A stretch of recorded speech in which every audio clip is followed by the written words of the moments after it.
The following is an Operation Podcast production. What I'm about to say is going to make people question everything they ever knew about fasting. You can fast with food. Are there any benefits of fasting for our sexual health? Yes. Is there any hope for maintaining healthy testosterone levels, even increasing testosterone levels by fasting? Fasting, without a doubt, is going to be beneficial. And I cannot stress enough that there are lots of different kinds of fasts, and you need to find the right one for you. And not everyone should be fasting 16 hours a day every single day. That personalization piece is key. What are these biochemical pathways that when they're activated, we've seen that longevity is increased, decreased. The underpinnings of longevity and understanding the science behind it has been going on for a long, long time. We just for a long time didn't know how that translated to humans. And thankfully now, a lot of that research is coming out and we're really able to see how the background science is tying into all of these changes that we can make in our lifestyle to activate those pathways to our benefit. My name is Renee Fitton, and I'm a longevity dietitian, and this is Ever Forward Radio. Renee, you have this incredible tagline when I was looking up your bio and all the things about you. And you say that, quote, "I'm deeply immersed in the dynamic intersection of science, innovation, and healthcare." Yes. How do you realistically blend all of those areas? It's not easy, but realistically, all of those things do come together in so many ways in today's world, right? So healthcare, I mean, I'm a dietitian, so every day, all day, I'm thinking about healthcare. It is a dynamic space. It's changing every single day. There's always new information. And the only way to truly synthesize that is by leveraging technology and innovation in a way that helps you synthesize it. And then also, if you're going to make a change, especially in today's world, you, again, need to leverage all these new innovations to make a difference. Because unfortunately, we know that what we're doing right now, it's not working. We're in an epidemic of healthcare and something needs to change. Innovation is the solution. You also have a really unique program that was a part of your master's, master's in longevity nutrition. What is that? And what is being taught at higher education levels around longevity nutrition these days? So first you got to get the basics down, right? Like when it comes to nutrition, you got to know the basics. So you come into your master's and you have all of the basics from your undergrad, and then you triple down on how do all these biochemical pathways work together to help people live longer, but not just longer. You want to be able to increase health span. So that's also in the title of my master's. It is living healthier longer. And so all of those things kind of play together in a lot of ways. So what are the interventions that we can do to increase lifespan? That's a big part of what we're doing. Talk a lot about fasting, actually, in the program. Coming soon. Hint, hint. And we also talk a lot about the biochemical pathways of longevity. So what are these biochemical pathways that when they're activated, we've seen that in mice models, in human models, longevity is increased, decreased. So looking a lot at that research, it's really, really interesting. And there's actually quite a bit of it because that research, the underpinnings of longevity and understanding the science behind it has been going on for a long, long time. We just for a long time didn't know how that translated to humans. And thankfully now a lot of that research is coming out and we're doing a lot of that research and we're really able to see how the background science is tying into all of these changes that we can make in our lifestyle to activate those pathways to our benefit. And the core of your work and the core of what we're going to talk about here today is really around fasting. Myths, truths, half-truths, lies, and something that's even new to me is fasting-mimicking diet. So I have so many questions. Stoked to have someone with your expertise here on the show to just really answer them all. So you ready? Yeah, let's go. Okay. We got a lot. How does fasting benefit our metabolism? Woof. So many ways. When we look at our metabolism, it's kind of an umbrella term of a lot of things. So maybe define metabolism first. So metabolism is a term to describe the way that our body uses nutrients. So you think of all of the different types of nutrients that we consume. They're all handled in different ways by different parts of our body, by different organs.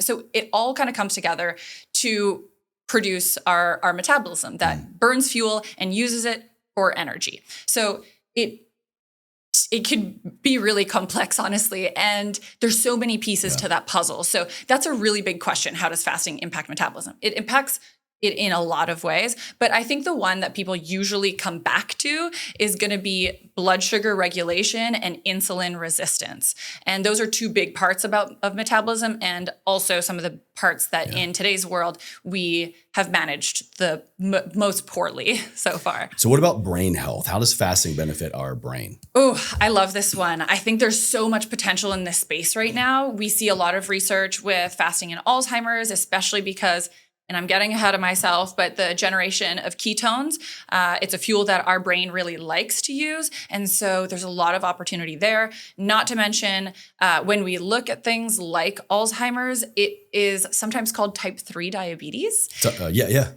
because it's so closely associated with poor blood sugar management. And so it has a lot of ties there. And as we know, fasting also strongly impacts that part of metabolism. So much opportunity in brain health with fasting. What about, and there's a little bit of a reach, but again, just thinking of multiple areas of well-being here. Yeah. Are there any benefits of fasting for our sexual health? Yes. I think right now the research is kind of all over the map. You'll hear people talking, I hear it all the time about, testosterone and all these hormones that do eventually tie back into sexual health.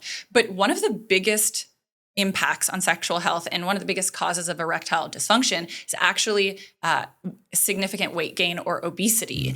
And so unfortunately that also increases insulin resistance, and those things can really be problematic when it comes to sexual health. And so using fasting to help with weight management, which is very well tied that you can support weight management with fasting, could be really beneficial for your sexual health. You already said the T word there. I know a lot of guys are interested, and women too, actually. Testosterone has become big on a lot of people's radar. Yeah. So is there any hope for maintaining healthy testosterone levels, even increasing testosterone levels by fasting? I think it's a good question. I think it depends on the person. Right now, the research is super limited, so I want to hesitate on how much I'm going to say. But early research, I would say if you are a guy who is, higher BMI or higher weight, and you need to lose weight, I would say fasting without a doubt is going to be beneficial and very likely will help you possibly increase your testosterone just through the weight loss component of it. Now, if you're there's one study, okay? So I really, again, hesitate to make too many claims here, but studies on a healthy population of men where they did show a decrease in testosterone, but they were already really fit and strong and healthy. And I believe it was with intermittent fasting over a very long period of time. And I cannot stress enough that there are lots of different kinds of fasts, and you need to find the right one for you. And not everyone should be fasting 16 hours a day every single day. And that, I think, is where we sometimes get into this problem of saying fasting is bad or fasting is bad for testosterone or whatever your fear is, when realistically, all you have to do is go look at a different vertical of fasting. Maybe it's fasting 3 times a year for 3 to 5 days. Maybe that's the right thing for you. And that's where you're going to get incredible longevity benefits. And it's not going to tap into testosterone levels or, something that might not be working for you. So that personalization piece is key. Yeah, it just makes me curious. I would love to maybe get that study from you. I'm curious, the approach of fasting. Were they measuring testosterone before and after? Yeah. I'm just thinking of, a guy hearing something that he might want to hear to give him a benefit that he might want. Say, if I introduce intermittent fasting to my normal healthy life routine, am I going to get a bump in my T? Kind of thing. So if I have low T before, but high T after, or vice versa. And you can kind of use that information to manipulate your own habits and your own approach to training and nutrition. It's a multifaceted approach, but 100%. Could be a unique one. Absolutely. And I would also note that when you're fasting, especially intermittent fasting, it's more than just the time restriction. It's what are you eating when you are eating too.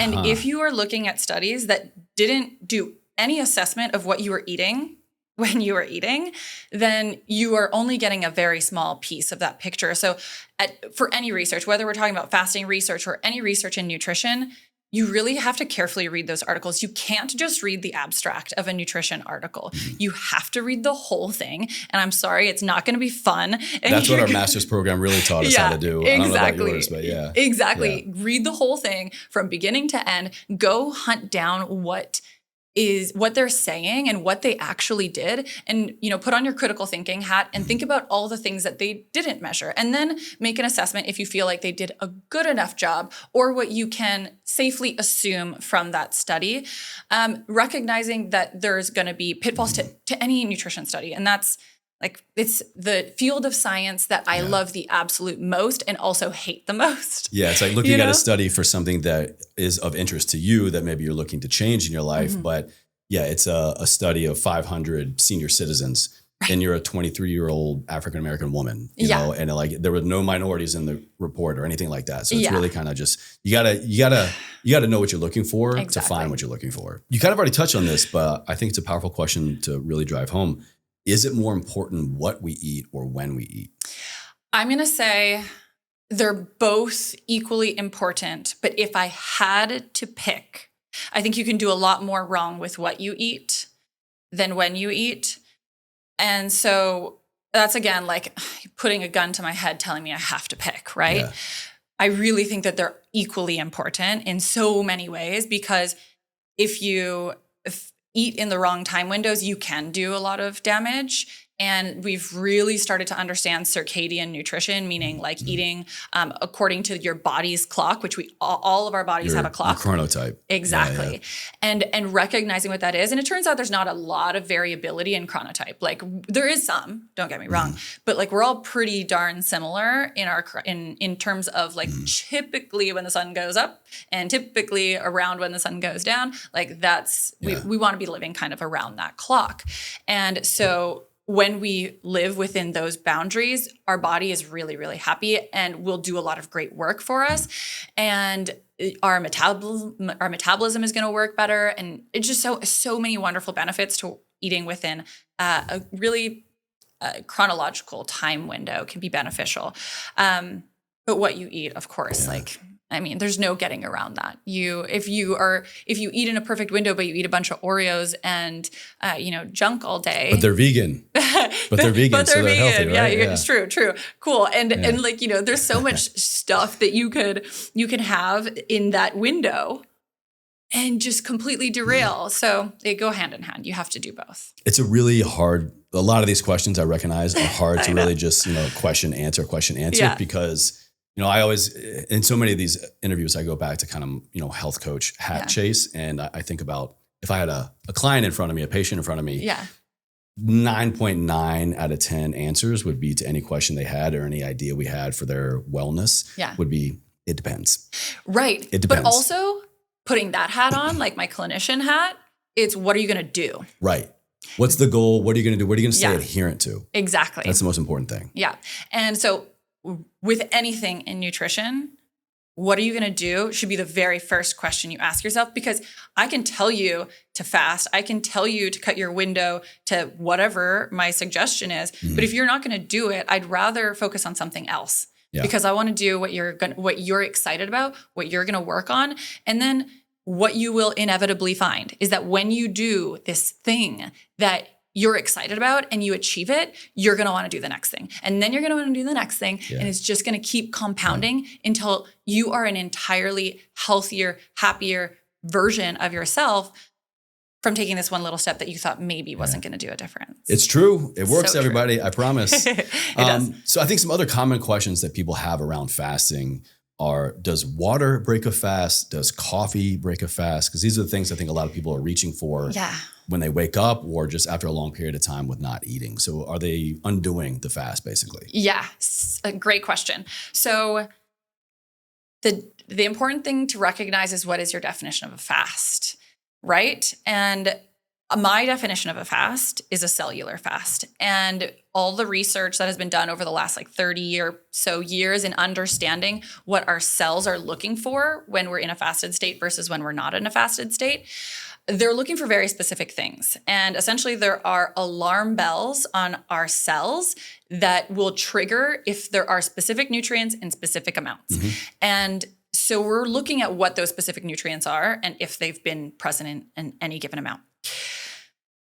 There are definite things that will kick you out of a fast, and it's not the things that people think. So I always hear, well, bone broth isn't going to kick me out of a of a fast.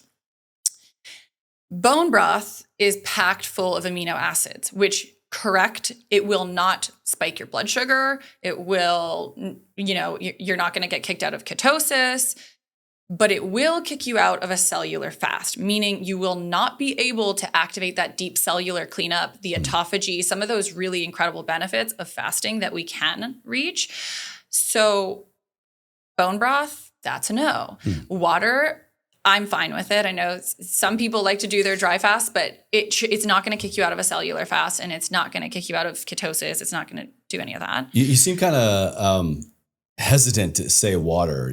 Water I'm fine with. Is there any other reason why maybe you wouldn't go with water out of a fast? No. Or honestly, it's going to break a fast? No. The only reason I say that is because I know that there's some people that feel strongly about dry fasting. I don't really think that there's enough there to say anything about it. The only reason I hate to break people's hearts. Is it the right, what time of fast are you doing? Yeah. Okay. Yeah, exactly. So water, totally fine. And in fact, I'm a strong believer in hydrate the heck during your fast. Like that is a really great way to help just kind of always have something near you. It's much safer.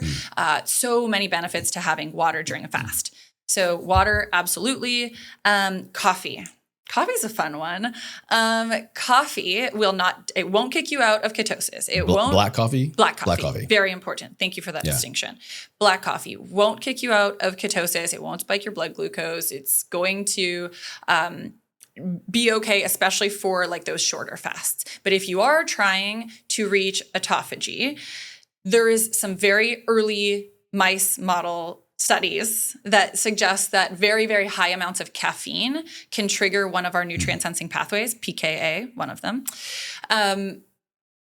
but very, very high levels and in mice models. So it's kind of like if you were trying to be super, super, super cautious, I would say exclude it during your fast, but very likely that the amount of coffee that we are consuming is not going to break your fast. So like when I make recommendations around my prolonged fast where I absolutely want to trigger autophagy, I will say 140 milligrams of caffeine a day, up to 140 milligrams of caffeine a day. 140 is a unique number. That's slightly above most average cups. Yeah. Yeah. Well, unless you go to like Starbucks, they're notoriously higher caffeine. But I mean, a standard cup of coffee is like, you go to a diner, it's going to be like 60 to 80. Yeah, exactly. So it's about 2 cups is milligrams. What it is. Yeah, exactly. And it's just kind of this safe zone where we feel like pretty good that you won't kick yourself out of autophagy. And again, like the research is still so early that it's really just more of a safeguard. Okay. And so, anybody who says that they're sure that it will or it won't, I would say like, no, we're not sure. Yeah. Well, are we really sure about anything, right? No. Didn't we just talk about that? The more I know, the more I don't know. That's for sure. Yeah, exactly. Can you go back and kind of define high levels of caffeine then? What would constitute high levels of caffeine that would concern you about consumption during a fast? I mean, I'm talking about amounts that I don't know anybody doing, like in the thousands, right? Like really high, like several cups of coffee, like 8 cups. Like these are where we get very likely to have some sort of metabolic impact, right? Okay. Like generally speaking, again, we haven't done these studies in humans, so there isn't a number, right? Would that be ethical to study humans with like 2 grams of caffeine? They've done studies like that. Shit. They've 8 cups of coffee. They've done all sorts of human studies with quite a bit of caffeine, and also studies with just people who are already doing that on their own, right? Yeah. Like just seeing how somebody who already is doing that without prompting, how did you do? How did you fare? But that being said, I'm a longevity dietitian, so I would be remiss not to mention that there are a lot of benefits being seen in coffee and even decaf coffee. Mm-hmm. So it's the coffee bean itself that seems to be really beneficial, and also green tea, both which are caffeinated beverages. But again, you can get the benefits with the decaf versions that are really beneficial for longevity. So is that because of polyphenols? some resveratrol is found in it, flavonoids, things like that. Yes, and yes, anything else? yes, and yes. But the thing is that because it's a plant-based compound, there's so many things that we probably also don't know that it could be, right? So yeah, we haven't fully mapped all the phytonutrients in anything really. Right, Yeah. and when they've done the studies to compare like a supplement version of what you're getting, or like supplement green tea extracts and things like that, there's benefits, right? So we know that that's part of it, but it's almost never as beneficial as just drinking the cup of tea or drinking the cup of coffee. So it's, again, like we always like to hack everything. We always like to find like, let's just pull this one piece, but it's how it all works together. And nature is really incredible in that it thought of everything probably a lot better than even the smartest scientist in the lab. And it's had a lot more time. It's had millions of years to figure it out, unlike us who are trying to figure this out in hundreds, you know? So then do you think, are we close to, or will we ever be at a point where we can 100% understand what is happening in the human body during a fast and be able to like completely break down, this is what is happening, this is why, this is what manipulates it, this is what deviates it? I think one day. I think it one depends. day. It depends. No, I think one day we will, because we know so much. Like, let me just be clear. Like I know I say like, we don't have that much research, you know, but we do. We have so much information, and there is now starting to be a lot of stuff that's relatively definitive and that we know is happening. And it's just a matter of it just being a really complex web, and there's so much more to know, right? So it's, you know, we're still in the early days, but we know a lot. And so, yeah, one day I hope we'll know it all. Well, we'll come back for a part two when we get there. Yeah. So you mentioned blood sugar earlier. Is the real benefit of fasting better blood sugar management?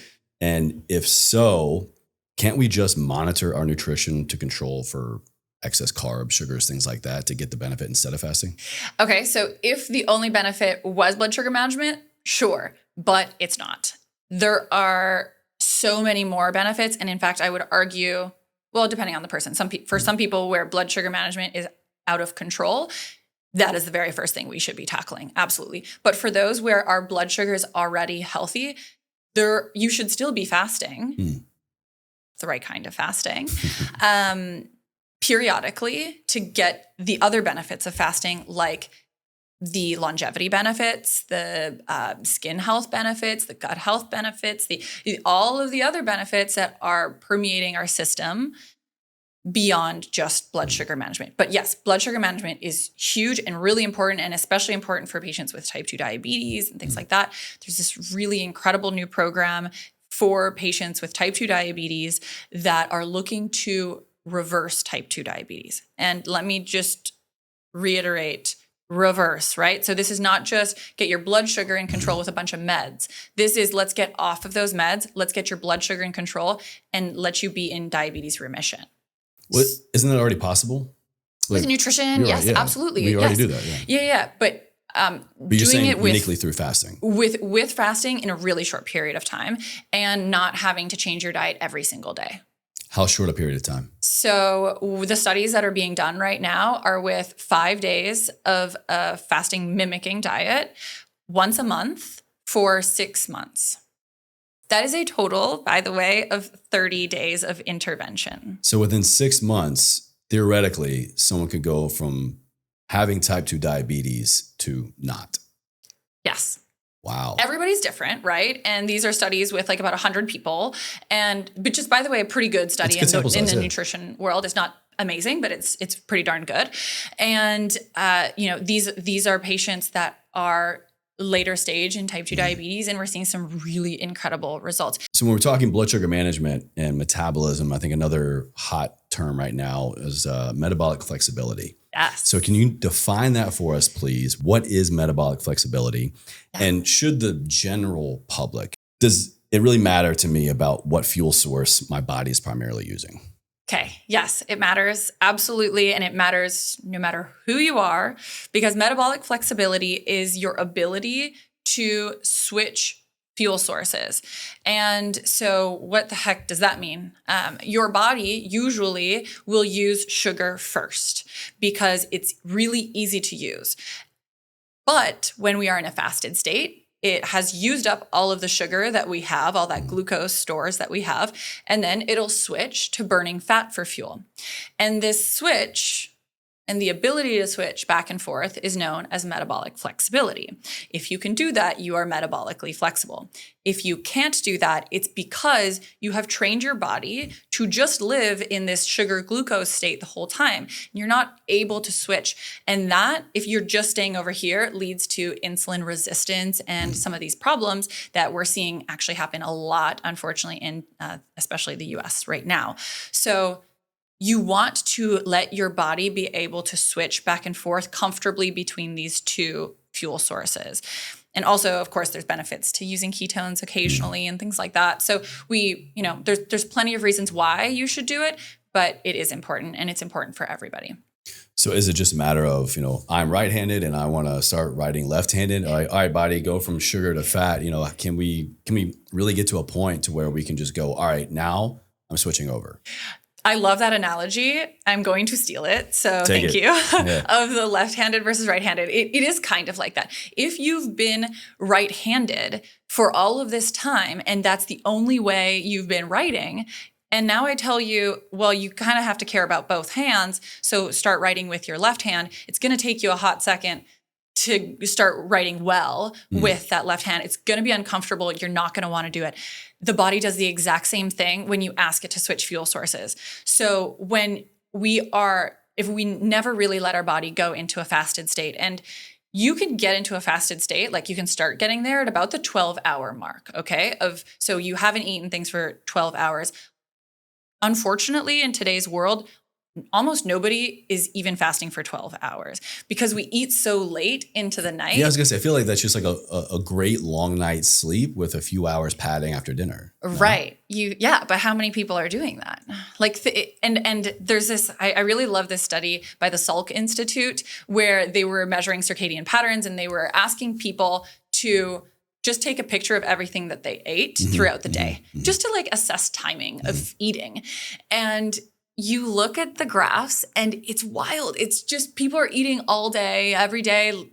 And also it's really easy, I think, as humans to say, oh yeah, on Monday I ate I had a 12-hour fast. Yeah, what about on Saturday? What about on Friday? It all comes together into a bigger picture, right? So most people are actually not really getting even a 12-hour fast. And so you're very seldomly tapping into the fat stores for fuel. And that's, again, not everybody's going to go into ketosis after or start tapping into ketosis at the 12-hour mark. Maybe it takes 13. So most people are not really getting there. Okay. Can I pause you right there? Yeah.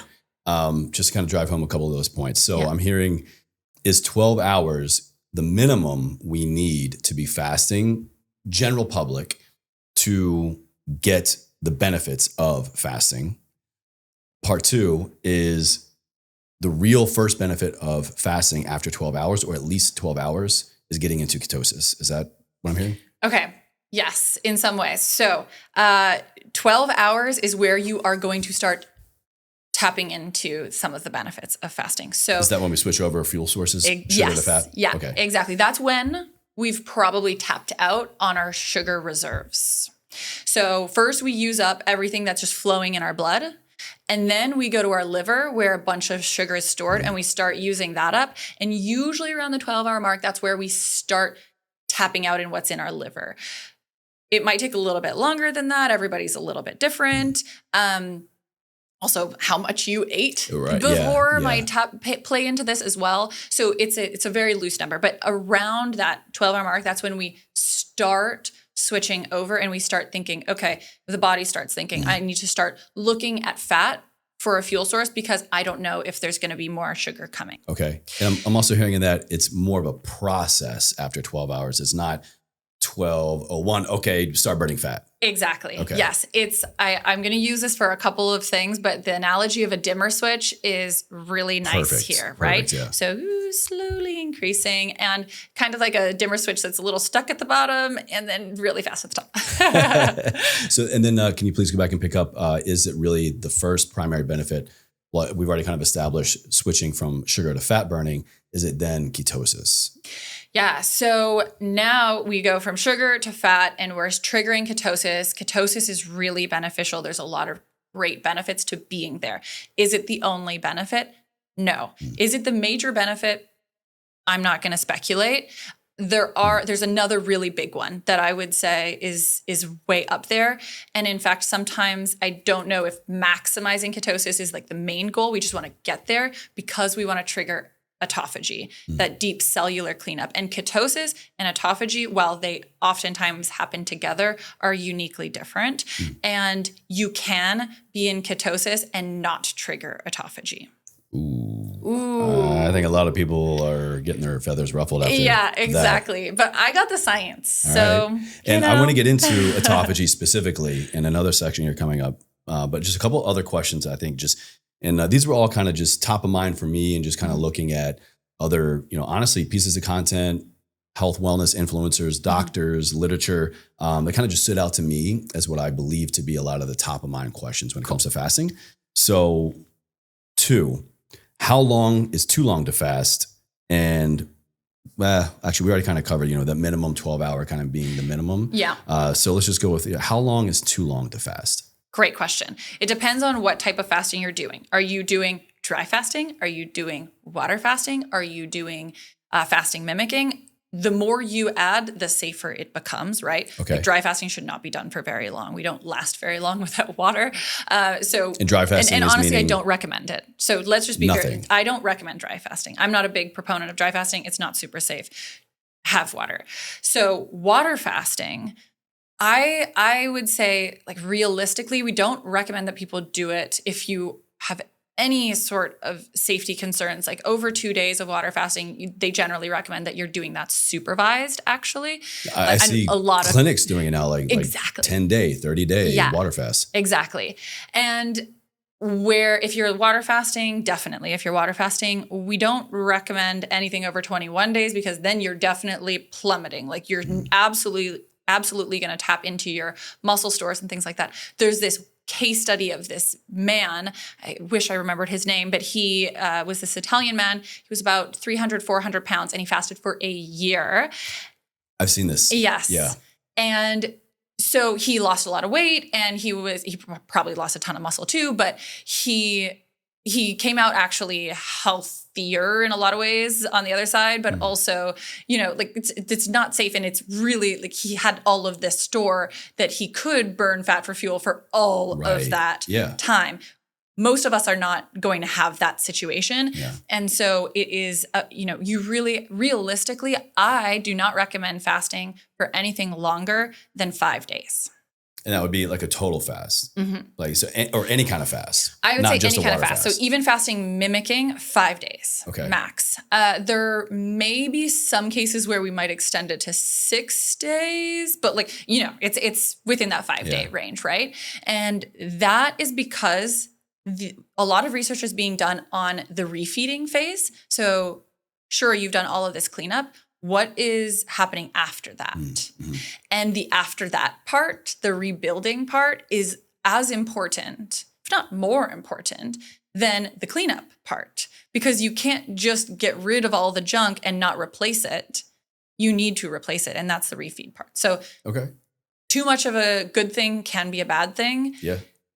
As with anything. And so my preference is 5 days, ideally fasting mimicking for 5 days. And for shorter water only fasts, I like water only fasts for daily intermittent fasting and then doing fasting mimicking for longer fasts just because they're safer and they are muscle protective. Every single study is consistently showing that. So I like those for the longer fasts. Who do you think should absolutely not fast? Pregnant, breastfeeding, definitely not. individuals who are under 18, be mindful because you're in a growth phase, and fasting is actually meant to be an anti-growth phase. It's meant to be like kind of a cleanup phase. And so under 18, just be mindful for sure. Individuals who have end stage conditions, you always want to speak to a healthcare provider. There may be some physicians that will actually recommend fasting, but only do it if it's recommended by your practitioner. What else? Those are the big ones. Anybody who has a history of eating disorders, we don't want to go there. And then I think anybody who has muscle wasting, focus first on building and rebuilding your muscle, and then work on fasting. Okay. And kind of speaking of, I'm assuming here during a fast that should we be hitting the gym? Should we be doing our yoga routine? Should we be as active as maybe we normally are not on a fast? Or is it just kind of like kill all that? So movement is so important during a fast. You're doing all of this cleanup, and movement allows your body to flush that all out. So I love movement. Now, you notice I didn't say working out. I didn't say lifting weights. There's too much of stress on your body can actually be hindering your results in a lot of ways. I do have a lot of people that choose to just continue and they swear by it. But we want to be really careful. And if you are, again, I would say fasting mimicking is going to at least give you nutrition during that period. But the general recommendation is my kind of rule of thumb is if you're sweating, you've probably gone too far. For safety purposes, just do light movement, yoga, stretching during your long fasts. Okay. During your if you're doing daily intermittent fasts, you don't need to. So I would now like to kind of shift gears and get into the types of fasting. Yes. So we've kind of said some keywords. We've talked about them a little bit. But if you could please just like break them down a little bit more. Yeah. So let's talk intermittent fasting. Cool. What is that and why is that different from other types of fasting? Okay. So I like to break it up into two different groups. The intermittent fasting group, which I will say is 48 hours or less.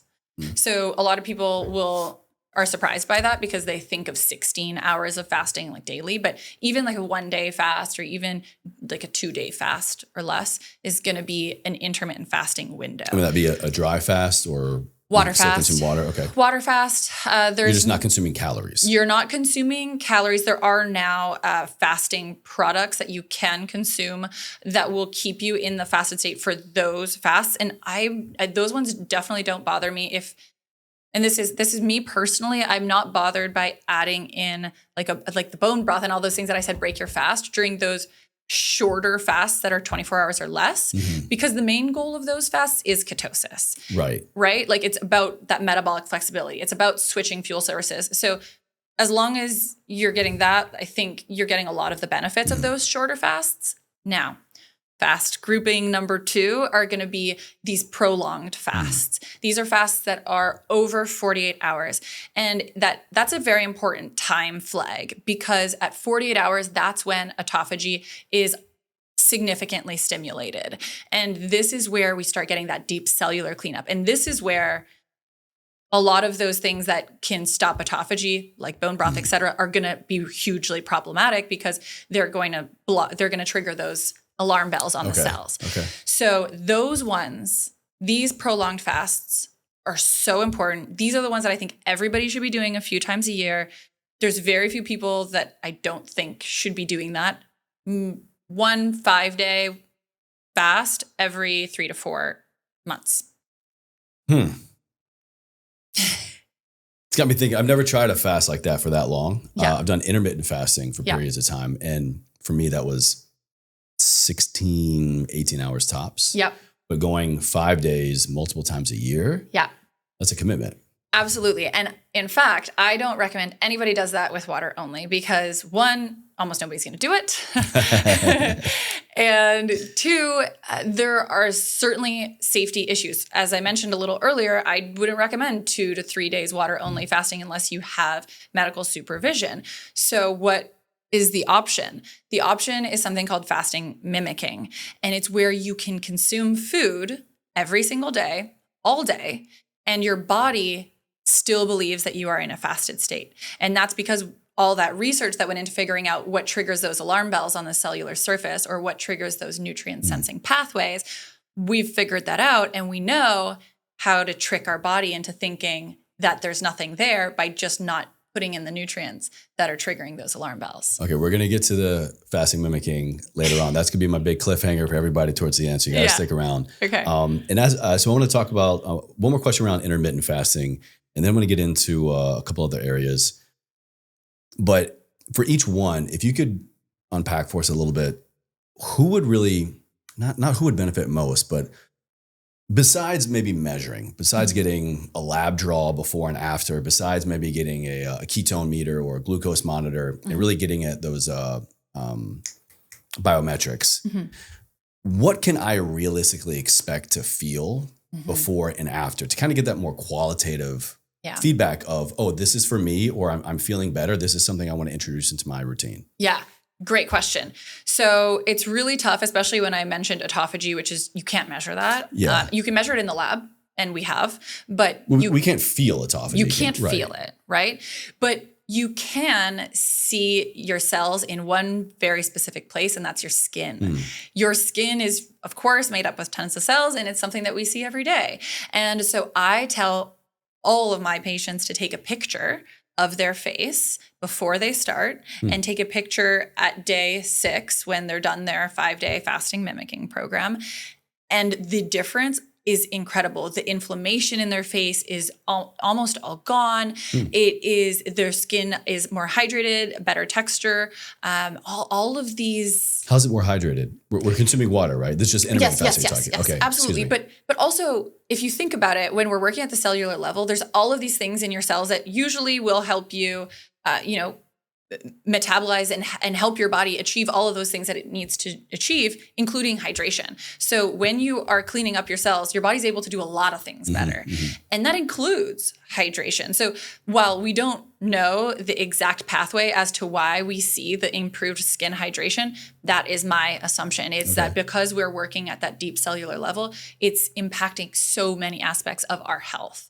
And So the hydration, the skin texture, and the fine lines, all of those things you can see even in just 5 days. And that was clinically studied. So, and that is with objective measures. So these are things like Visia, skin analysis, and some of these metrics that, it's not just somebody saying, I think I look better. I got a couple less crow's feet. Yeah. Although we did ask that too. And people said they had higher confidence. Oh, wow.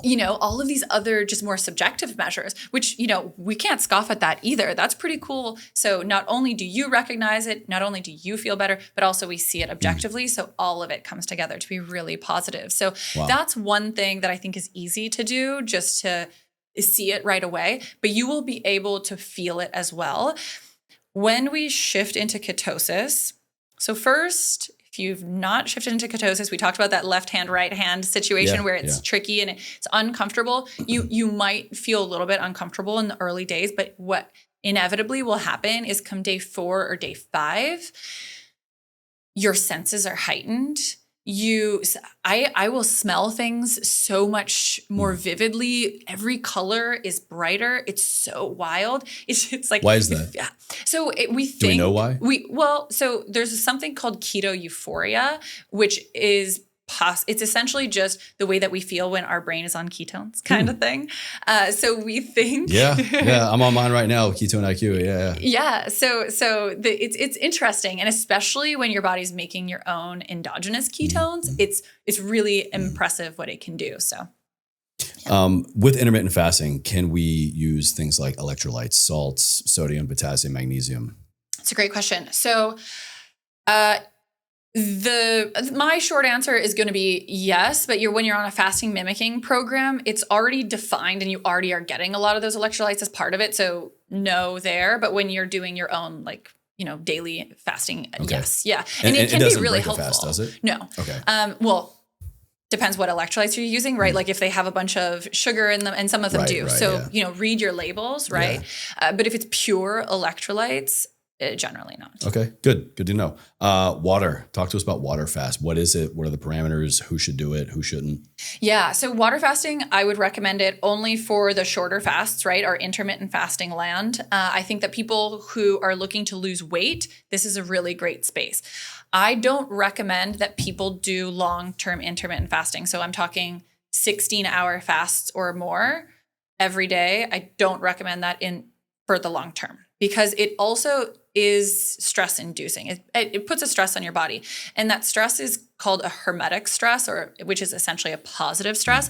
And there's lots of benefits that can come from it. But if you're constantly doing it every single day, that can pile up over time. And especially if you don't need it. So I prefer for people to do shorter fasts, like 12, maybe even 14 hours once they've reached their weight loss goals, and then do only those longer fasts, those 16-hour water fasts, when they need to lose weight. Now, when you say weight loss, are we talking, I got this nagging 3 to 5 pounds I'm trying to ditch, or, it's like a clinically obese person. I need to lose 80 pounds, 100 pounds because my health, my life depends on it.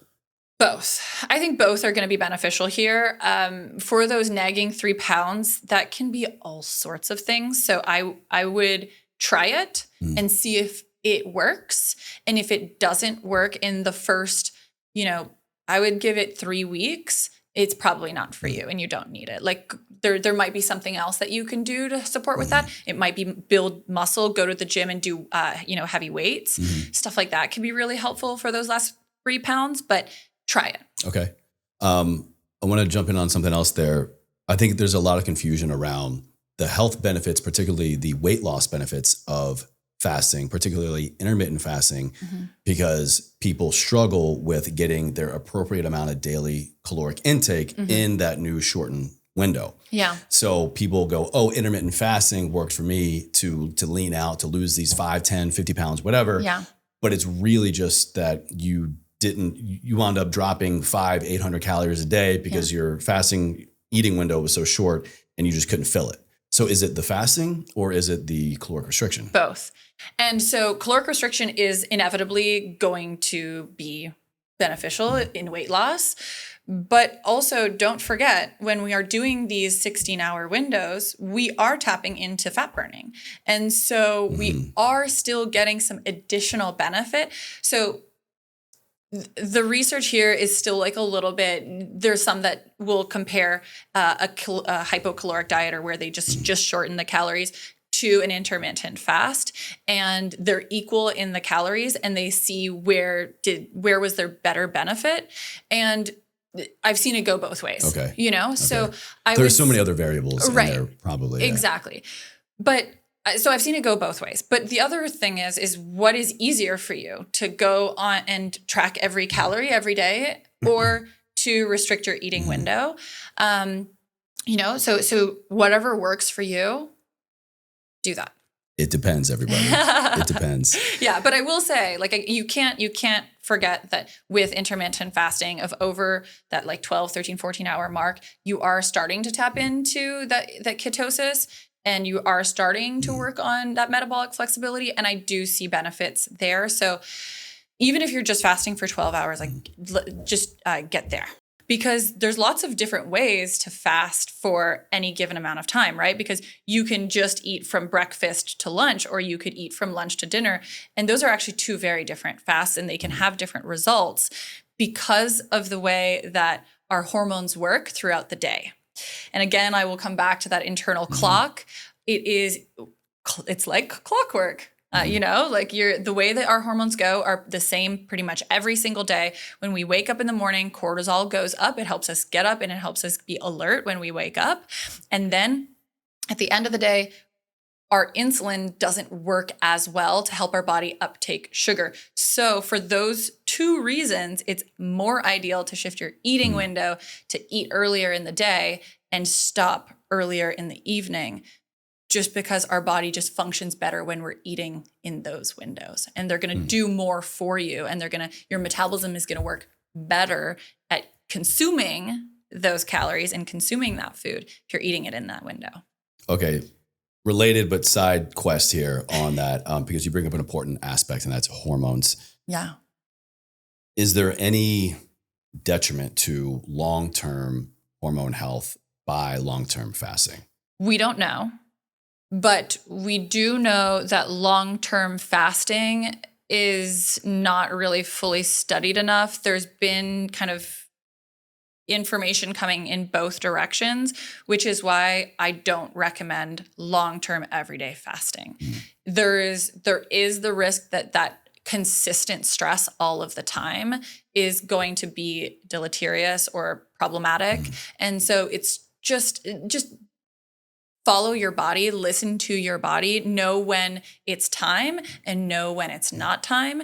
And, like I love these 5-day fasting mimicking diets, but I only do them 3 times a year. And sometimes I'll only do them 2 times a year because I know when it's time and know when it's time for that cleanup. And also I might get through day 3 or 4 and be like, oh, no. It's time. I went too frequently. For you, what does that feel like? What does that look like? Why do you cut it off short? Yeah, I'll recognize that I just don't feel as alert. I'll notice like more of that brain fog. I'll notice just grogginess in a lot of ways. And it's essentially my body telling me no. Now, that's because I've done this for a long time. I'm about to do my 15th 5-day. Wow. Next month. So what's that, like the last 3 years? Yeah, no, more than that. It's like 7. You do 2 or 3 a year? So I've done up to 4 a year. Oh, yeah, wow, okay. Yeah. Okay. So I've been doing it for, I feel like 7 or 8 years now. Okay. So it's it adds up really fast. Damn. So these fasts that are for 5 days that are with food are just far nicer to my body. And when you start, you'll probably get some of that grogginess. You'll probably get some of those headaches. You'll probably get some of that left hand, right hand switching action. So don't mix that up so much with your body saying no to fasting as much as it's upset that you're switching the fuel sources. So that is totally normal in the early days of fasting. But now that I've done it so many times, like I can tell you know your body. You just and the beauty of fasting is not only everything that's happening, but you also get a moment of pause to stop thinking about all the food noise. I'm a foodie. So this is the funny part. The girl who loves fasting is also a foodie. I'm always thinking about where I'm going to go for dinner and what I'm going to have for lunch and, what should I have for breakfast tomorrow? Like I'm always thinking about the next meal. Right. And so when you are in these longer fasts where you just stop, you also really connect with your body and you think, okay, wait, am I really hungry right now? Oh yeah, no, I am really hungry right now, but totally makes sense. I'm fasting. And then you think, wow, but I'm also really clear headed. And oh, wow, I feel like I could go for a really nice walk right now. I feel like just standing in the sun. Like it's just, you really get to start capturing your what your body needs because you're giving that time to stop and essentially meditate internally on what's going on. That's so true. I can speak to that as well. Another fast is for religious purposes. And for a fast for religious purpose seems to have higher adherence. Why do we see more success with fasting for religious purposes than other types of fasts? Is there a spiritual component here that we can understand or we can even maybe apply to be more successful in our fast? I think absolutely. I want to be careful because I don't want to assume this is not something that we can study, right? You know, unless maybe we were to put one group that were doing it for religious purposes and one group that didn't and say like, why are you doing this? And what's motivating you? One of the biggest success points or one of the biggest points that will bring success is knowing what their why is. So why are they doing this? What is their goal at the very end of this? So not like, oh, I want to not have type 2 diabetes or I want to improve my blood sugar, but I want to spend more time with my grandchildren or I want to go climb Mount Everest or, what is that kind of, if you were to picture yourself when this is all done, what are you doing that you aren't doing right now? And that visual is really, really helpful in getting people to the finish line.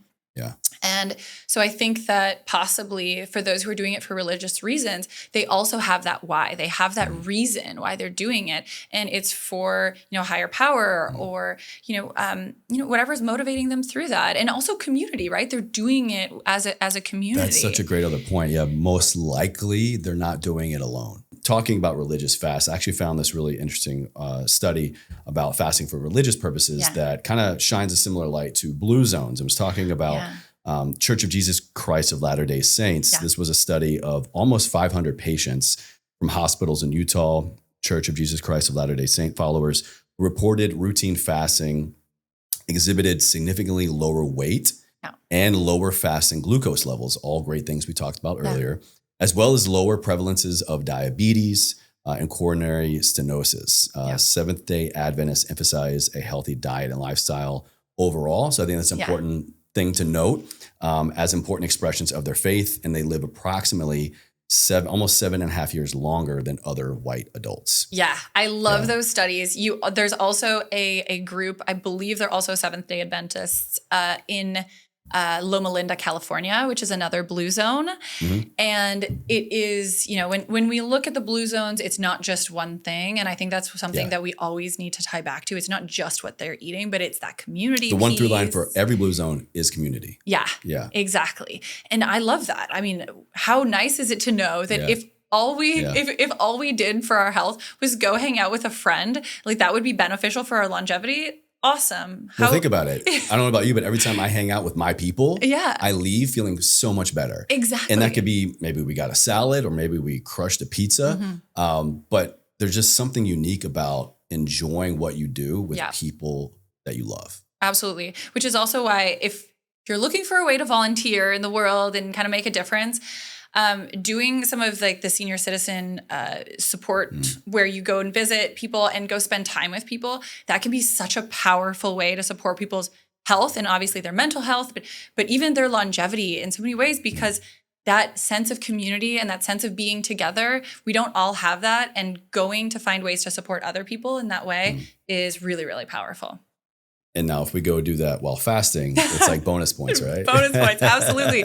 Right. Oh my gosh. I mean, if you think about all of the pieces that we're hitting, if you do that, volunteer work is very, very good for your health. I agree. So let's jump into autophagy. We've mentioned it a few times. What is it? Yeah. And why is it unique to fasting? Yes. Okay. Autophagy, one of my favorite topics right now. It was studied, actually received the Nobel Prize in 2016 by Dr. Oshumi out of Japan for figuring out that autophagy can be activated through fasting. It is very powerful, hence why it won the Nobel Prize, in its ability to clean our cells. So it's our body's own ability to clean its own cells without any outside force. What does that mean, to clean our cells? I like to think of it as like an internal vacuum cleaner taking out the junk. So as we age, our body just continues to build stuff, and occasionally some of the stuff it builds breaks. And it gets old and it doesn't work as well. So things like misfolded proteins or misfolded organelles, or, these things that used to work great, but now they just broke down. It's kind of like a car, it needs a pit stop to replace some of the stuff that has been used and needs a fresh version of that item. And our organelles are no different. Over time, we need to replace them. And so that's where autophagy comes in. We need to give our body some time to stop building and creating eventually junk when it's being overused and start cleaning out. So it's kind of like a spring cleaning in a way. So that's really important. We need to give our body that pit stop. We need to give our body that time to clean itself up and those cells time to repair and rejuvenate. We also need to give time for the body to rebuild after that. So it's one thing to take out all of this stuff, but you need to repair. So I like to think about autophagy like this stress has occurred. It forces you to let me go back, actually. Let's talk a little bit about autophagy in terms of what turns it on, and then I'm going to give you my analogy that kind of ties it all together. Yeah, because I had a tying question there as well. Does autophagy only happen during fasting or because of fasting? Yes. Okay. So great question. So in terms of autophagy, what turns it on? It's stress to the body where nutrients are limited. And so it doesn't have enough nutrition to grow, so it then triggers autophagy. So there's a really mostly just fasting that does that, and fasting for over 48 hours. So very important. A lot of people are like, oh, I did a 16-hour fast. I triggered autophagy. No, you didn't. Which I hear a lot online. Yeah, you people didn't. make some bold claims. Yeah. It's all over the literature right now. I've seen 24 to 48 hours as like kind of the standard right now. I lean on 48. I think that's a safer number to assess as the point where you're really optimizing autophagy. So 48 hours, that's when it's peaking. And again, I do like to think of it again as that dimmer switch where it's kind of like growing, but it's that kind of broken dimmer switch where the bottom part is a little tough and it takes a little bit longer to get there. And then it really skyrockets. And so the concept that we like to think about here is, let's say you're a business owner, right? And you have all your employees, everything's growing, you're getting all this money, everything's great. And you're not going to change anything when you have one bad employee because it's just like too much work to deal with that person right now. You're growing, things are great. It's like, it's not your biggest worry right now. One thing isn't super efficient, whatever, we're still growing. But you have one bad day and then the next day it's fine. You're still just going to keep going because you had one bad day, whatever. It's not a big deal. But you have several bad days. All of a sudden now you're reassessing and you're going to go back and you're going to do a lot of work on cleaning things up. You don't know if money's going to come in the next day or the next day because it's been, a couple weeks where it hasn't. So you're going to reassess and you're going to start, cutting the fat. And that's kind of what the body is doing in this sense of autophagy is one day or a few hours of fasting isn't going to ring the alarm bells to our body to do something because it kind of takes work to really get this autophagy thing going. So it's not going to bother if it's just going to get stopped right away. Right. Okay. Yeah. And so it needs more time in that hermetic stress space, that positive stress space to really trigger it and say, okay, it's time. Let's bring in the arsenal. Let's start doing some cleanup because we don't know when food's going to come next. Autophagy also is this concept that your body's using all of that misfolded proteins and organelles for food during that time too. It's kind of like your house in the wintertime, okay? You're cold, you turn on the fireplace when you've got logs, but all of a sudden you run out of logs. What are you going to do? You either are going to freeze or you're going to go start looking for things in your house. What burns. Yeah, exactly. Yeah. What burns. And so are you going to go take your heirloom chest from your grandmother? No, you're going to go take the broken down chair in the corner and you're going to go throw that in the fire. And that is that same concept. That's what autophagy is doing. It's going to look for the stuff that it doesn't need. It's going to use that for energy during that period of time. And then when food returns, it's then going to say, okay, wow, we burnt all those chairs. What are we going to do? We're going to go get more chairs, new chairs, and replace. And so it's the same concept there. Kind of sounds like taking an everything shower. Yeah. Yes, exactly. And you come out feeling so fresh. So yeah, absolutely. How long do we have to fast to really trigger autophagy? We've kind of 48 hours. 48 hours. 48 hours, that's my number. I've seen in the current literature anywhere from 24 to 48, but 48 over 2 days. So like, and now to be very clear, 48 means on day 3, right? Okay. So on day 3, that's when it's happening. It's not on day 2, right? Because you got to get to 48 hours. So on day 3, could we go back to our normal eating habits? So I love this question because it's kind of like, if I told you that it took you 2 days to get up the courage to go start spring cleaning, and then you started spring cleaning on day 3, do you think you'd get very far if you stopped right once you started? No. And it's the same concept if you do that with autophagy. You wanted to give it time to get some of the work done. So that's why 5 is that magic number where you really start triggering on day 3, then you live in it for a little while too. Makes total sense. Yeah. Is there anything else in the realm of autophagy that you would like to cover? Yes. So autophagy is blocked by many things. And one of the biggest, the major blockers of it are going to be excess simple sugars, but also amino acids. And this is protein.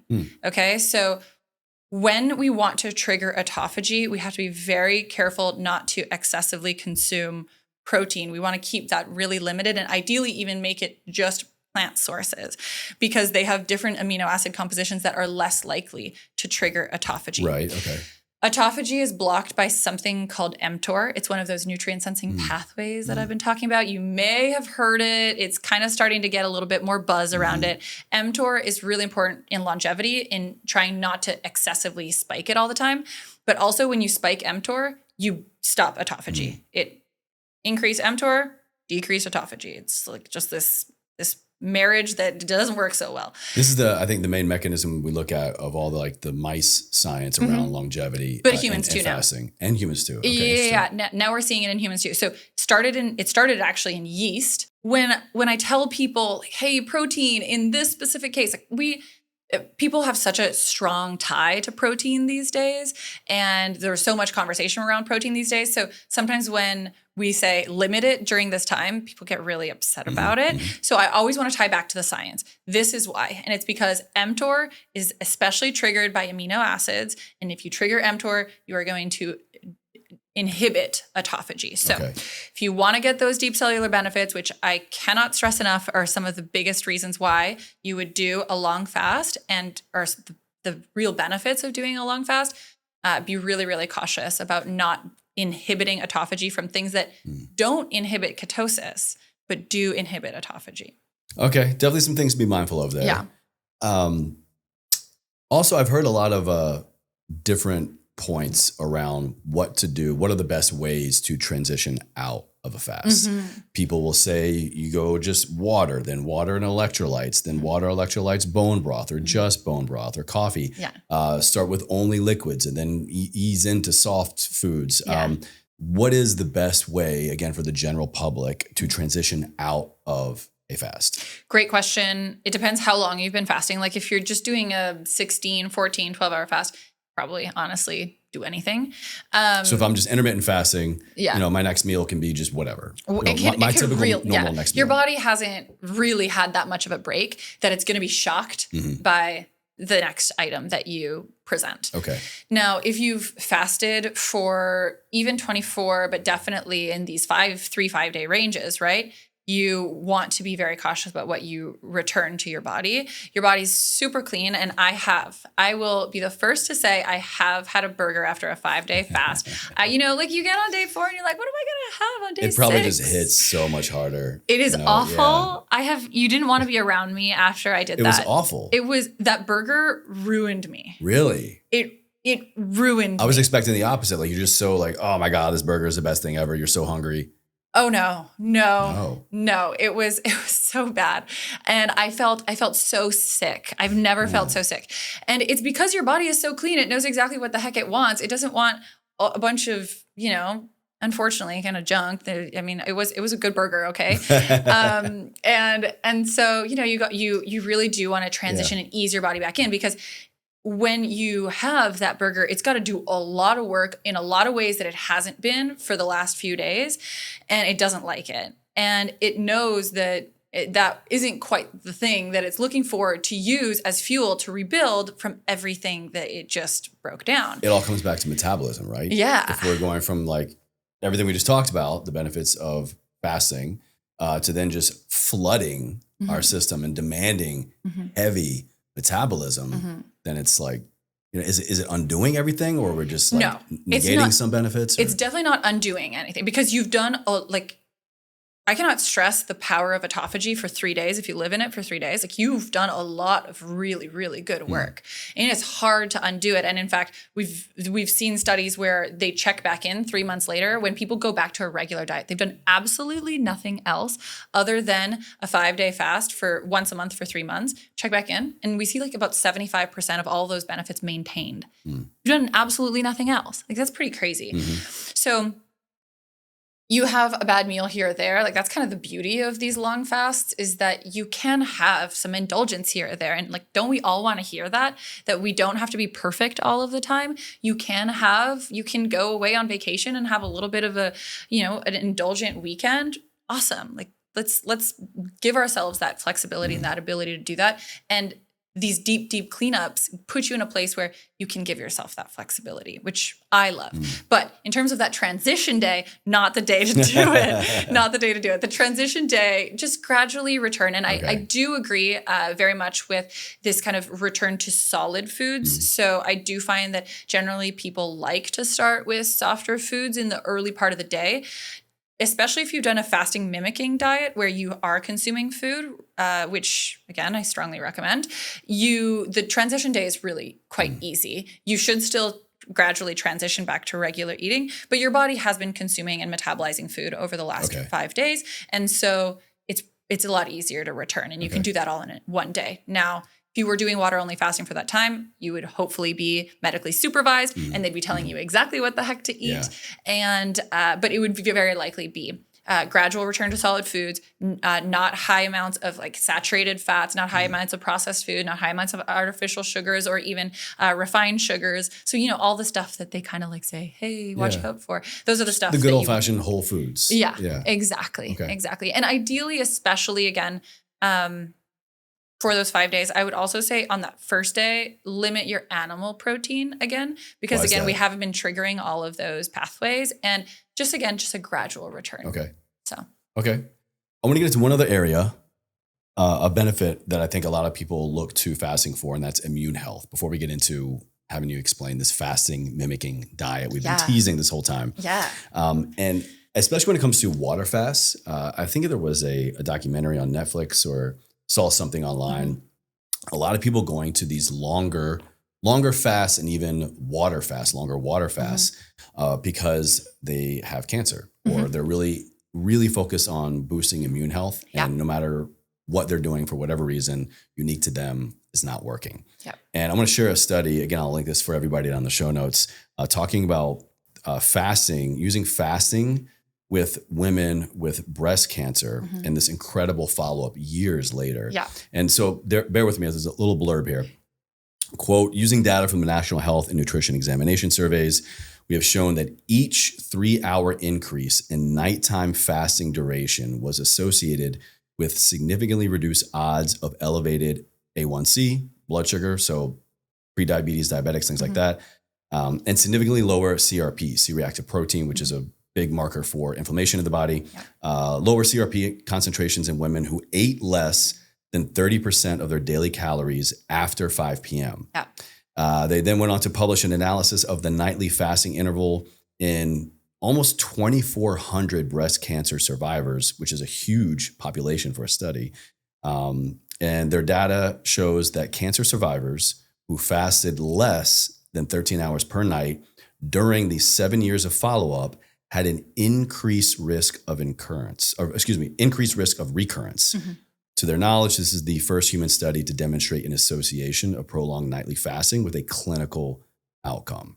So we're talking a really large population size, pretty long study here, 7 years, and to see significant fluctuation in recurrence or what's the word I'm looking for with cancer in remission, that's profound. It is incredibly profound. And interestingly enough, that guy, Dr. Walter Longo, that we brought up at the beginning, the whole reason that he got into this was because of the connection of fasting in oncology.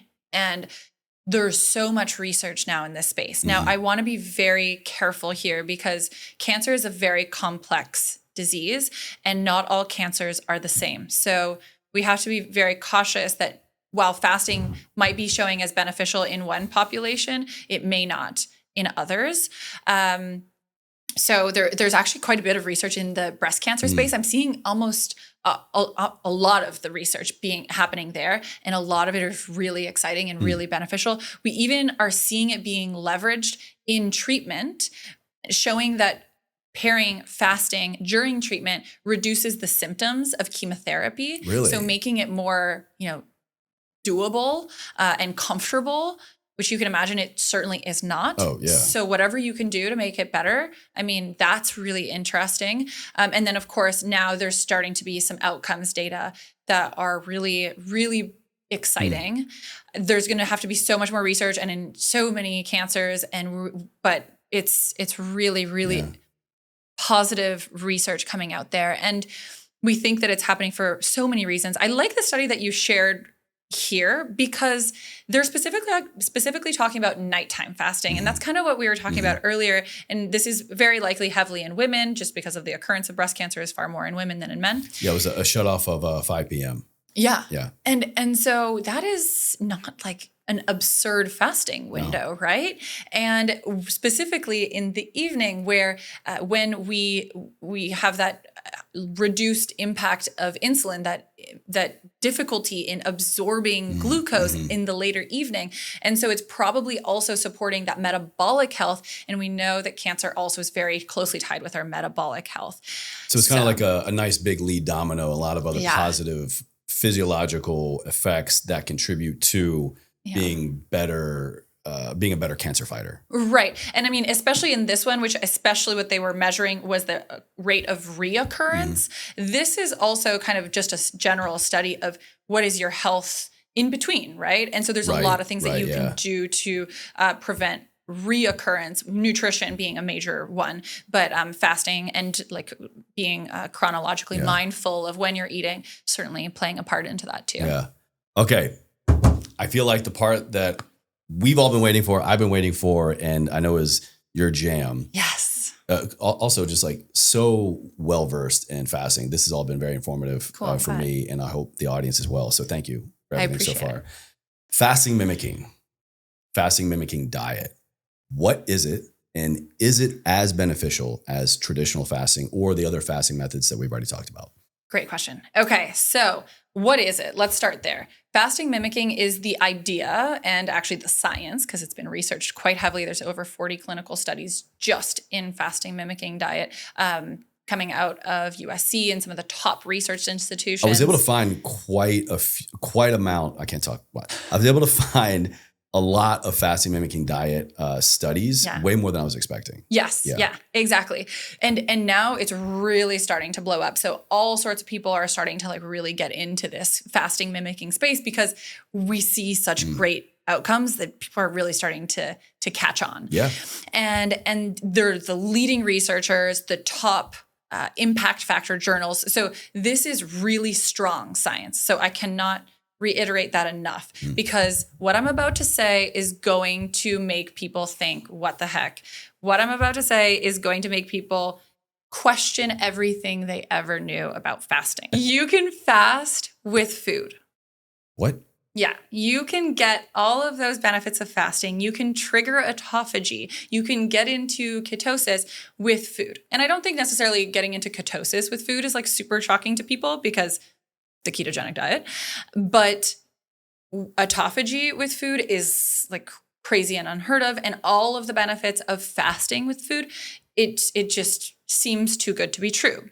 But it is all based on the science of understanding the difference between what our eyeballs and maybe what our dictionary says is fasting and actually what our cells perceive as fasting. And it turns out those are two different things. It is not just, did I put food in my mouth or did I not put food in my mouth? But it's what did I put in my mouth? How much? And all of those things kind of coming together into determining whether you're in a fasted state or not. Okay. So what is the fasting mimicking diet then? How can we fast with food? Yeah, so it is very precise and there's a lot of things that go into it. But generally speaking, what you're seeing are going to be a very highly plant-based program for these 5 days. And that's because, again, I was talking about that protein and a lot of those amino acids really kicking you out of that fast. So you got to be careful there. It is also got things like nut-based bars, things like plant-based soups. You even have like crackers and there's even a little chocolate crisp at the end of the day. So you're getting food throughout the day, every single day. So is that not just a significant caloric restriction diet? No, so it's very different because the nutrient sensing pathways or the alarm bells on the cell that tell us that we're in a fasted state or not are looking for very specific things. So not all calories are equal. Oh, it's clicking for me. I'm a little slow. Oh, wow. Well, see, sometimes we got to try it a few different ways. Wow. Yeah. I'm going to let you sit with that. All right, please pause while I have my mind blown. Wow. Yeah. And speaking of, I was finding some really impressive studies. This is from one in the Advances in Nutrition, looking at fasting mimicking diet increases health and longevity in mice. Mm-hmm. And I'm trying to skim through here to just really hit some of the big numbers because it's very impressive. They're looking at things like cancer, weight loss, even procreation, looking at the tested the efficacy of this FMD, fasting mimicking diet, in multiple mouse studies focused on health and longevity for the treatment of aging-related diseases such as diabetes, cancer, and in a mouse model for multiple sclerosis. I didn't even know mice could get MS. You induce it in the mice. Poor mice. I'm sorry, mice. Sorry, Feifel. Yeah. And they're looking at this sample, I think it was like 100 or 100 plus. And it's just basically they were able to reverse everything. Yeah, well, we have to be careful with reverse everything, but kind of. In the mice study. Yeah. And I always go back to this type 1 diabetes study. I think a lot of people who are not sure about fasting mimicking, when they hear about this one, they're just like, what? Yeah, in type 2 and type 1 diabetes. And type 1. Mouse models, FMD cycles successfully restored insulin secretion and glucose homeostasis. Yes. Type 1 diabetics. Yeah. So beta cells. That's crazy. Are non-functional in type 1 diabetes. They're not coming back. There's not really anything that we've been able to do to treat this other than just make up for it by giving people insulin. Yeah, get the insulin pump, you take injections, right. That is the solution for type 1 diabetes. Now, in this study, and granted it was in mice, but really phenomenal results where the beta cells were regenerated. That's crazy. Yeah. We're taking dead systems in the body or non-operative systems in the body traditionally from the get-go, from birth or very soon after, and they're being reactivated. Yep. And the same thing is happening in the MS model. We also have an IBD model where these are models, right? So these are mice. So we got to be careful. But in a lot of these, there's also been small safety trials with humans that are paired with these preclinical or mice model trials. And we're seeing that it's safe in those humans. And now more trials are being done in humans to just, ensure that's actually being shown. And we have some human trials, by the way, in a lot of cases, especially like we're starting small, right? We're just starting small. We're starting with like the most prevalent disease out there, type 2 diabetes. So starting big. Yeah. But really incredible results in humans with type 2 diabetes. And that's just in disease states. Now, I want to be clear, we have a lot of studies in healthy people. So you don't have to have been diagnosed with a condition to benefit from this, because prevention is super important too. So yeah, really. Can you go a little bit deeper there as we kind of begin to wrap up here with, let's say, the fasting mimicking diet? Yeah. Is this something that the general public should consider if they're not diabetic, if they're in generally good health, they feel okay, their biomarkers okay, they have no real aches, pains, issues to speak of? Like, why should I consider the FMD? So the one study that was published in 2024 that I would always point back to for this population is going to be the biological age study. This was a study that looked at a number of biomarkers that have been strongly associated with your longevity, and therefore allowing us to assess your biological age. I've said a lot of things in a lot of big words, but essentially your biological age is how old your cells are, and we can measure that. And it turns out that your biological age can be older than your true age, or it can be younger than your true age. So certainly we all want to be younger than our true age. It has a lot of benefits for longevity overall. And so we assess what your biological age is by looking at a lot of factors and seeing where you stand compared to other people of the same age, et cetera.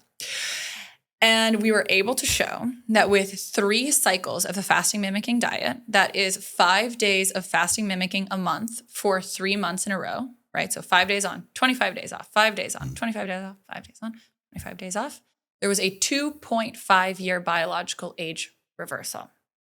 So in just a matter of months, we can reverse our biological age by 2.5 years? Yes. Now, does it go away once we come off that FMD protocol? No. So they also did, so with that same study, they did assessments, and they looked at what if you were to do this for a period of 20 years, from the age of 50 to 70 is what they were assuming here. And they showed an 11-year biological age reversal over that period of time if you were to do it over a 3-year period. So, or 3 times a year over that 20-year period. So the results do continue to compound. It's not something that you should do and then never do again. That's important to note. But the results are not disappearing after a few days. Right. So that's like saying, oh yeah, I started walking or started exercise and I felt good and I lost some weight, and then if you stop, the weight comes back, right. The lethargy comes back, all that stuff comes back. So exactly. Fair example. Exactly. This has been amazing. To wrap us up before I get to my final question, in just a one-liner, pitch the skeptic, pitch the person who is just, I don't know, intermittent fasting, water fasting, just a fasting approach to their nutrition, their lifestyle, their healthy habits. Give us the pitch as to why we should consider it. And again, if I'm not dealing with any major health issue, why should I entertain this? I'm going to take it way back. And when I say way back, I'm going to say millions and millions of years back.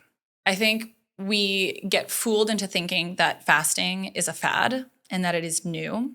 But it is so important to remember that we evolved in periods where we were constantly fasting. And because that's from our very early days, our bodies evolved to thrive during these periods of fasting. And so we have to let our body live in this in this space where it knows what to do and it knows how to take advantage of this time. And so if you don't believe the research, decades of research, fine. But if you can believe anything, believe in our evolution over time and the fact that we have, this is something that our body knows what to do. And if you just let your body do it, you will be very impressed at what it can do for you. I agree. That's very well said. And this is something I've never been one to really advocate for no particular reason other than I just don't regularly fast. Yeah. But there's no denying, in my opinion, looking back at the history of the human species, you can't deny that we went periods, long periods sometimes, without food, or we had very minimal calories.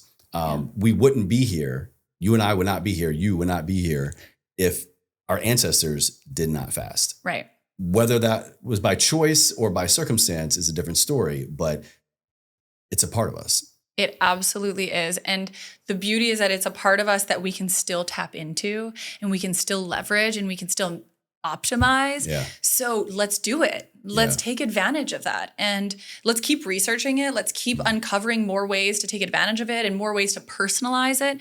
Because if I haven't made it clear over the last little while, personalizing your fasting routine to you and your goals is so important. So work with a practitioner, a registered dietitian, whoever that is going to guide you in the right direction for you and your goals. Because all types of fasting that we talked about today have different outcomes and are for different people. So, okay, I lied. I have one other question you just brought to light, and then we're going to wrap up, I promise. Are there any inherent dangers to fasting? What is the most dangerous thing someone might be doing with their approach to fasting that they should absolutely be aware of right now? Yeah. So I would say don't do it for too long. Too much of a good thing is a bad thing. That is probably the danger there because there is stress to the body. There is going to be nutrient deprivation. And so there is, of course, danger if you're doing that too long. So be very, very mindful to not overdo it and to do it safely. If you have any healthcare conditions or if you have any health conditions, I should say, that are very severe, or even honestly, any health condition, just go talk to your healthcare practitioner. Okay. And I would say, a lot of healthcare practitioners are starting to warm up to the idea of fasting. If you want to get a second opinion, do so. Like some practitioners are just like, no, we're not doing it because they don't want to bother looking into it, or they don't believe in nutrition, which still blows my mind. Great resource I'll recommend is Amy Shaw, Dr. Amy Shaw. Yes. She's been on the show a few times, and she's, I know, a big advocate for fasting, and even I think fasting-mimicking. In fact, she's doing a group fast with L-Nutra Prolon right now. Oh, no way. So literally as we speak right now, she is on social media doing a group fast with her whole audience of over 1 million people now, talking about the fasting-mimicking diet and how she's leveraging it and just she's doing it herself. You know, she's talking about how it's working for her and what she likes and parts that she doesn't like, you know. She's coming back on soon, so I'll have to ask her about it now that's fresh. That's really cool. Absolutely. Well, Renee, this has been incredible. Thank you so much. What does ever forward mean to you? Those two words.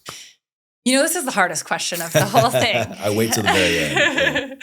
Because, you know, I think about that and I think, man, it's like constantly moving forward. And then I start getting into like my perfectionist brain.